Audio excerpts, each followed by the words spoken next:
சகல நாட்களிலும் முடிவு பரியந்தம் நான் உங்களுடனே இருக்கிறேன். அந்த சுவிசேஷம் தான் இப்போது நான் உங்களோடு பகிர்ந்து கொள்ள விரும்புகிறேன்.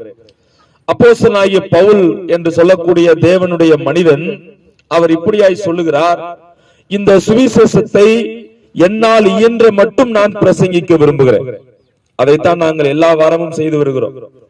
ஆண்டவராய் இயேசு கிறிஸ்து எங்களுக்கு அவர் கொடுத்த கட்டளையின்படி நல்ல சுவிசேஷமாக இருக்கக்கூடிய இயேசு கிறிஸ்து யார் என்பதையும் அவர் மனுக்குலத்தை மீட்பதற்காக நமது பாவங்களுக்கு அவர் செய்த பரிகாரத்தை எண்ணி பார்க்கும்படியாக நாங்கள் எல்லா வாரமும் உங்களுக்கு அறிவிக்கப்பட்டு கொண்டிருக்கிறோம்.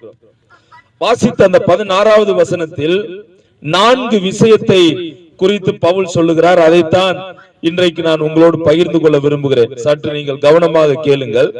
முதலாவது விஷயம் 16வது வசனத்தில்,